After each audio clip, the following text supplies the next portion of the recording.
Thanks for joining me for another episode of OpsOwners. I'm so excited to have Whitney Hooper with me today. Whitney is an old-time friend. We connected a few years back at the organization we were at the time. Currently, Whitney is the founder and operator of Emboldened Entrepreneur. Emboldened Entrepreneur is I believe it's a coaching program. We can talk much more about that for entrepreneurs. Whitney is passionate about helping entrepreneurs and teams strategize, align, and mobilize through coaching, facilitation, and implementation services. And so happy to get into it here. Thanks, Whitney.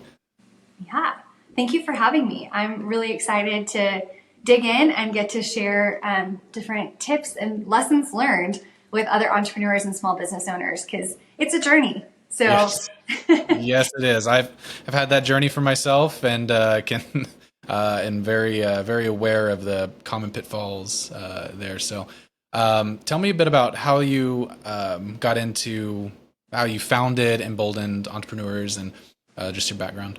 Yeah, absolutely. So I joke that most of my career has been an accident, but it kind of has. It's been open door opportunities that have just led me to the next thing. And entrepreneurship was no different. So to back it up just a little bit, I have a wide variety of experiences that led me to this point. So I worked for the university that I went to for a little bit in a recruitment office. And so I recruited for many years. And then through that time, I was able to get my MBA. And while I was working for the university, and then when I finished my MBA, we were planting a campus in New Braunfels. And so I got to be part of helping plant that campus. And so that's what moved me down to this area, is getting to be part of that. Well, what happened is we had 3 different campuses, and there had been a few different satellite campuses that just had not stuck. And what was the problem is there were processes that had not been put in place and measures across the different campuses. And so that was part of my job, was to align the processes to create it and get all 3 campuses operating in a similar way. And so I did that at 24. And then I got to leave there eventually, kind of burnt out, and I moved into corporate. And I worked in corporate marketing, which landed me at C12, which is where we met. Yep. And so then in C12, I got to build a customer advocacy program when that was brand new and like the newest thing in the market. And we surpassed goals within 6 months. And then the same thing, they kind of moved me into our field operations side to help overhaul the processes for our franchise sales and recruitment side. So I did that, again, scaling by 20% in 6 months. And then I got the opportunity to come back and run the university campus in New Braunfels. And so I did that right before the pandemic, which was quite the adventure for anybody in leadership during that time. And then ultimately burnt out from trying to survive the pandemic in leadership altogether. And so that landed me in starting my own business and trying to help businesses operate in a healthy way that I know they can. But a lot of times it's pulling things out that already exist within your team. So whether that is, sometimes we get a little too in the same room. We get to thinking the same way. And so being able to diversify the experience and bring other opinions, explore it from different angles. And ultimately, the whole expression, if you're the smartest person in the room, you're in the wrong room. It's one of my favorite quotes. Yep. So let's pull out the insights that exist within you and within your team. So that's where I started the company. Yeah, I love it. I love that you went full circle with the university and just kind of like took your knowledge at C12 and everything that you were working with, the processes there, and then came back and helped out there. And it's very clear that a lot of this, God was preparing you for this ultimate jump where you're at now. Like, how do you feel with regard to like the direction you're going, as opposed to what you were doing before? Where are you at emotionally with that? Yeah, that's a loaded question, Ken. Yeah. I think, I have learned that entrepreneurship it's multi-pronged, and what happens when you say yes to leadership or any type of big leap of faith is oftentimes life happens and you're figuring it out and you're discerning your own take in the midst of a lot of different opinions. And that can become really burdensome as a leader, especially if you're trying to do it in a silo. So if you don't have a trusted sounding board, or you're not allowing your team to really lean into that and speak into that, it becomes really heavy really quickly. And so for me, life happened. We had a lot of health issues in my family, a lot of grief, a lot of really hard things. And in the process of all of that, also trying to build a business and lean into the insights of people who are a lot smarter than me, and try to learn from them. But what can happen is if you don't have clarity on your own vision, you end up building something in the midst of all of that that gets really out of line with your identity and who you were created to be. And then that's where imposter syndrome and all these other things begin to flare up, because we're operating outside of how we were designed to do that. And so to answer your question, it has been an emotional journey of trying to lean into all of those things, but I'm learning I'm not alone in that, right? Like most of us, when we take these big leaps of faith, warfare ramps up and life happens and it gets really hard. And so that's where having that trusted sounding board is really important. And then, like I said, leveraging the insights of your team, learning how to equip them and trust them and be able to delegate things out is so crucial to the success of a team and your own health as a leader. Yeah. It reminds me, my organization just came back from the Q2 leadership meeting where one of our activities that our facilitator was taking us through was let's look at our personal vision and our personal he didn't use the words passions, but it's in that kind of realm. It's like what like actually drives you, just like at a human being level. Once we've verbalized this, now let's look at the vision, mission, vision, values of the organization. Is that aligned? Like, let's just be honest with ourselves. Like, is my personal vision aligned with the vision of the organization? If not, okay, let's talk about it. Let's just get honest with one another as leadership. If so, then again, let's verbalize this. And it was such a good exercise to be able to put into words, like, this is what gets me up in the morning. And I hadn't really dug into that at the time before that. And then this is how it aligns with the organization. And so it was such a good exercise. And that's what you're reminding me of when you're talking about these things. Yeah. Well, I think that goes back to like understanding our own identity, and where that is tethered to things that don't produce an alignment with our soul and how we were created. But then I think too, that goes back to your hiring practices and retention. Because if you're hiring people whose core identity doesn't align with the mission, vision, and values of the organization, there's going to be a lot of tension in your organization, and it's going to produce bad apples or unhealthy practices.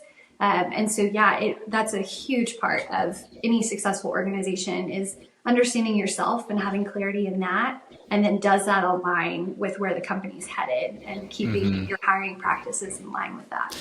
Yeah, and I think for those of us familiar with like the EOS framework and a lot of other branching frameworks,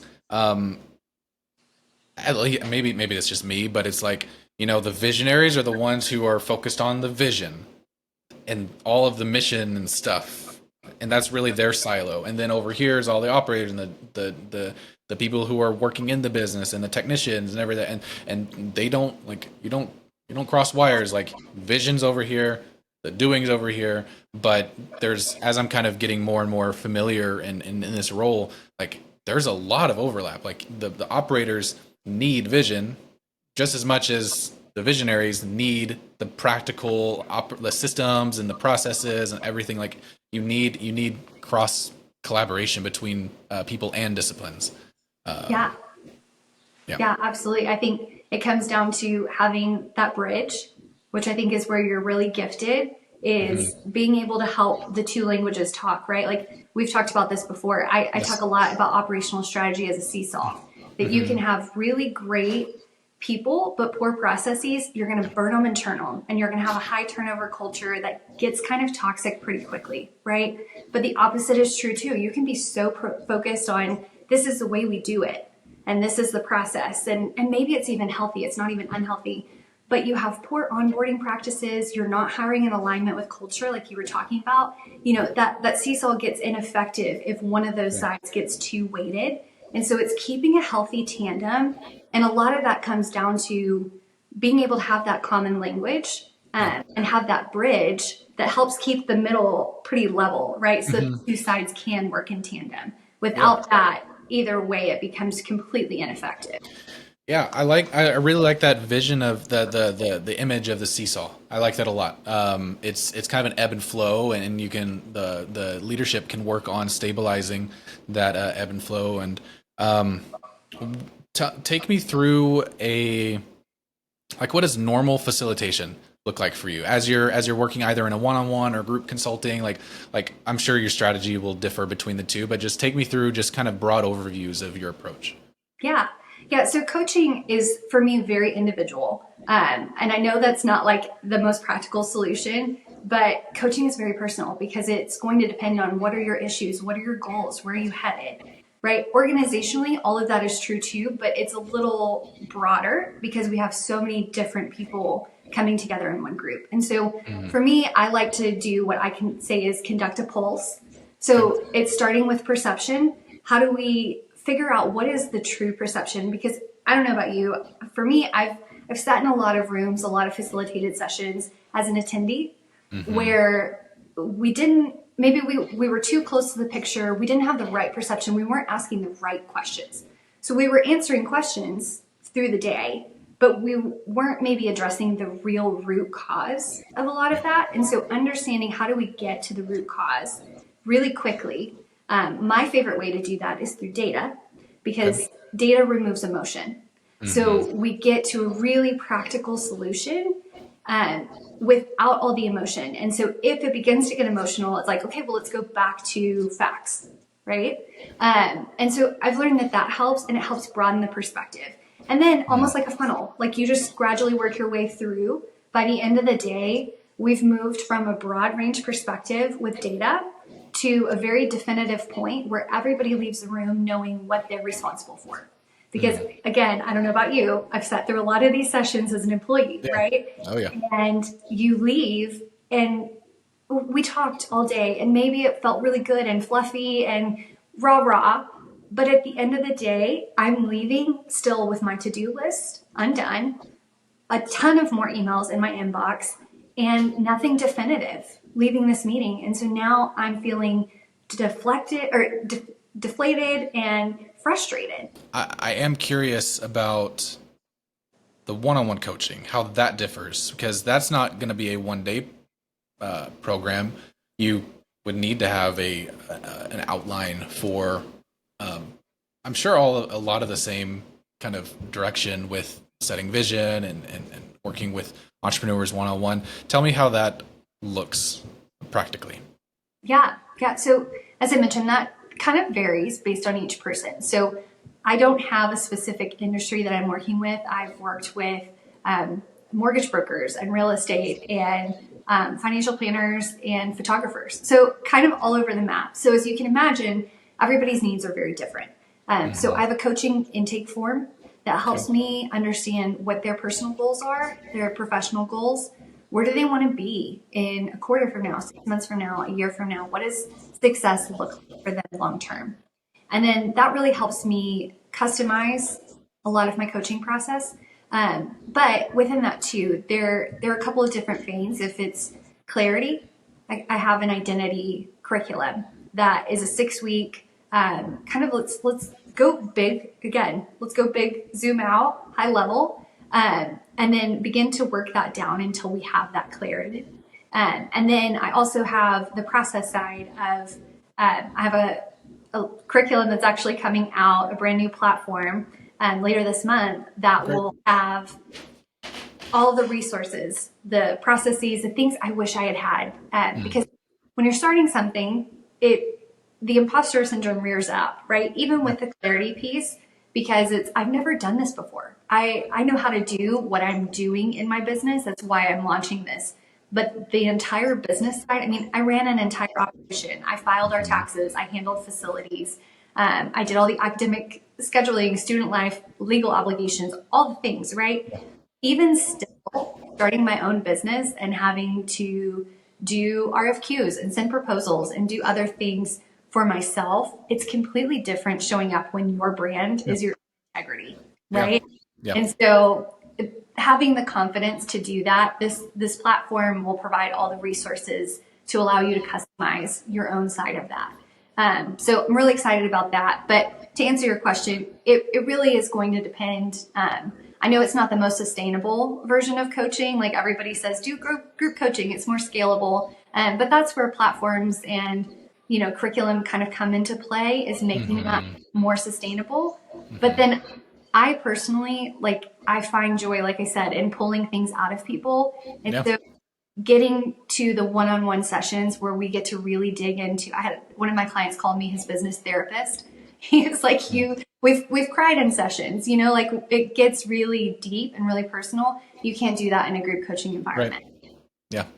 Yeah. That makes a lot of sense. I was going to say that does make a lot of sense, being able to take the time and the energy to really get down into the dirt with people and what's going on there, and some of the hangups and hurdles that people are working through.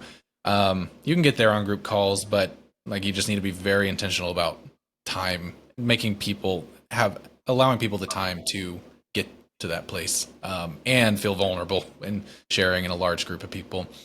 How do you I'm sure you have when you onboard a new client, regardless of industry, and that's a whole other conversation. What's your grand plan for a new client, and how do you try to, I imagine, be flexible with the beats of trying to hit the markers and milestones on that plan that you want to achieve versus working with that entrepreneur and coming alongside them and going at the pace that, how do you kind of balance that of kind of in some ways pulling somebody along and then also walking alongside them at their pace? How do you do that practically? Yeah. So I think, the first thing for me is a one-on-one. Let's go grab coffee. Let me understand where you're at. What are your needs? Because then that's going to help me determine, is it even a fit, first and foremost, right? Can I really fill in where you're needing help? And if the answer is no, then great. Here's some other resources that I would love to refer you to. If the answer is yes, then they get a follow-up email that has the information about, what coaching costs, what the expectations are, and then the intake form, which is all of the questions. When they complete that then puts them into my funnel. And then I use ClickUp because it's a pretty easy free solution until you get multiple users. I think more than 3 you start paying. So for somebody that's starting small and scaling, it's a really practical solution. Shout out to ClickUp. Yes, right? Not the sponsor of this video. Right. But if they want to, we can talk. But, ultimately that then creates those built-in checklists and frames. Same thing for the podcast, right? When you're hosting a podcast, you can have each episode be individual, but the checklist within it is going to be a template that you use, because you need to take the same steps for every person, regardless of how different the content is. And so it's similar to that. I mean, obviously as ops experts, we're familiar with building out systems and making things replicable so that it's easy to scale. So I think keeping it from being too nuanced, but then the nuances come into the specificity of the actual coaching session, right? What are the goals we need to hit? Making notes in there to remind myself what conversations have happened. Because as you begin to scale that and you're having these deep personal one-on-one conversations, you want to make sure you're keeping good notes. Like a therapist, making sure you're documenting that. Exactly. Yeah. It's maybe one of my favorite titles. Maybe I should change my my title. Tell me about a system that you've built out, or a process that you've put into practice that probably got updated as you got it put into practice. Tell me one, small, large, doesn't matter, that you're especially proud of that has helped. And again, whether that's within your current role or a previous role, I'm curious what you've built and why that was impactful. Yeah, man, that is hard to narrow down to just one. Sure. Uh, because you probably heard the joke at C12 that I like leave a Bible behind, which maybe isn't the most appropriate term, but I'm notorious for like 4-inch binders of how Okay. to do my job.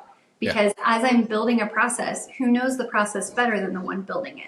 Yeah. So I am typing everything out on a Google form and getting screenshots and like literally making it to where whoever comes in behind me has everything that they need to understand it and then take it to the next level. Because that's the hope, right? Is if I'm stepping out of this, I'm creating room for somebody else to come in, bring their expertise and elevate it. They're going to take it to the next level that I can't reach because I was just the builder. And so I think having processes really well documented. So probably one of my most proud achievements would be when I worked for the university. I think because I'd worked there before, they kind of assumed I knew how to do everything. And I'd been gone for like 5 years. And so I didn't remember the systems, the processes. And so I remember my first year, also COVID. The first year, people were like calling me and going, "Hey, Whitney, this was due like 2 weeks ago." And I was like, I didn't even know that was my job. Like that wasn't a job description. I had no idea. And so I built out a month-over-month Trello board. And it was literally everything that was a huge operational item that needed to get done. I put this all in a board. And then our team would sit down every month and review it. And so we would look at the month that we just finished. Did anything need to shift forward, backward? And then the month we were coming into, making sure everybody kind of had equal share of tasks. But then it also became a really great tool for us because it helped me determine my best yeses. Because I'm a yes girl. I love shiny new ideas. That's the marketing in me. I want to say yes to the vision. But there's only so much capacity for a vision. And so being able to look at the board, if I got really excited about an idea, bring my team in and say, okay, here's what we have. Can we say yes to this? And if we say yes to this, what has to move? And if nothing can move, the answer has to be no. Yeah. Not right now, right? And so it really shaped up the vision of how we operated. And then when I left, my team left shortly behind me and a new team came in. And they say every single day, they're like, oh, thank God for Whitney. Because the processes that I built are still carrying them forward and how they operate today. Yeah, that's so good. Like that reminds me of like when businesses are getting to that place of exiting, like you want, obviously for the highest valuation possible, you want the, you want them to say, thank God for the founder, because of how much they left behind and kind of like built it up. And I really like what you said earlier that, you're developing the business for somebody else to come in after you and make it excel. Like, and I think even that should be kind of a through mindset, whether you're founder or day-to-day worker, of just kind of that place of humility that, somebody's going to come after me and I want to set them up for success in the best way possible. Yeah. I think even if you remain the primary operator or the founder, your role is still going to evolve as the company evolves, right? And so the more you can delegate that and release, the more capacity you have to grow in new ways. And so if our goal is to continually elevate our own position, to take on more, to try new things, because we're always going to be growing and evolving, then we also need to be thinking, when that opportunity comes for me, I need to make it the smoothest transition so that we don't lose the lag time. And I don't get bogged down in doing a ton of tasks that now I'm moving into this new role. Now I'm bogged down here and I can't excel here. Like it's a mutual benefit that anytime we're looking at what's ahead, we're looking at what's ahead for us, but we're creating that platform for somebody else to step onto and make that a really easy transition for everybody. Yeah. Yep. I love it. You had mentioned your upcoming platform that's going to be having a lot of trainings and kind of that group consulting and the online content. That's super exciting. That sounds like a big elevation for you in the organization. How long has that been in the process? And are you looking past that? What's 3 years from now, like after that, I want to hear your vision. Yeah, that's a great question. So I feel like for entrepreneurs, we may start with some grand idea, but what generally ends up happening is we gravitate to what do we wish we had, right? Like, so as we're facing issues, as we're coming against obstacles, what's the thing we wish we had had? And I think regardless of where you start, you just kind of naturally drift that way. Like talking with lots of entrepreneurs, that seems to be the common thread. And so that's what happened for me is I started my business and I had tons of resources at my fingertips, but I also got really confused with how many resources were at my fingertips, right? Because everybody's got different opinions of what you should or shouldn't be doing. And I lost sight of my mission because I was trying to adhere to too many other voices. And I think all of us have that internal compass within us, right? Like we know what we're called to do. It's just getting clarity on that to have the confidence to do it. And so I'm a one and done type of person. I've already mentioned like building out the process as I go, right? Yeah. So I've been documenting all these things that I've been building in my business. And I thought, I keep running into entrepreneurs that are hitting this wall that don't have the same resources that I had access to. And so how do I channel that into something productive for other entrepreneurs? And my name is to embolden, right? It's to release this calling within us, to give everybody the courage and the confidence to do what they feel like God's calling them to do. And so how do we do that when we want to shrink back because we don't understand the how?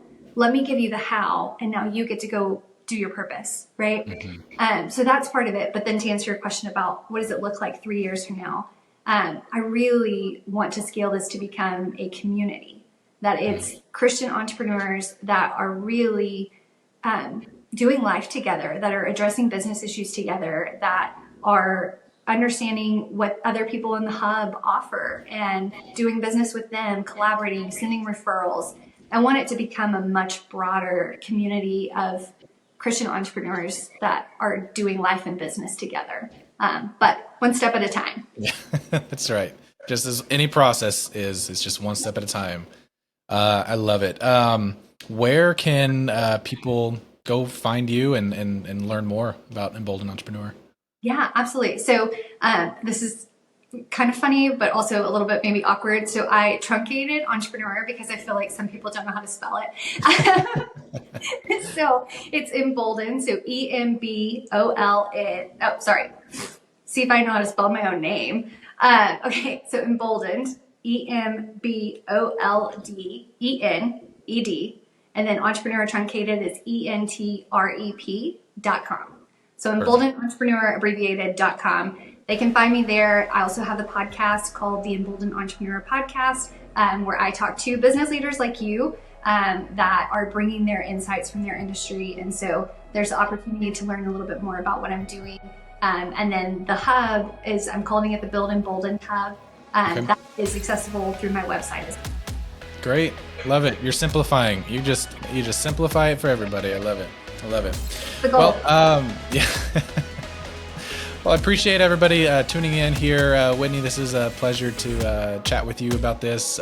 Clearly very passionate. You're very passionate about helping other people. And so appreciate you. Been helping me today. So thank you. Likewise, I appreciate everything you're bringing to the table to help elevate the ops side. So keep pressing on. Appreciate it. And thank you all again for listening. And until next time.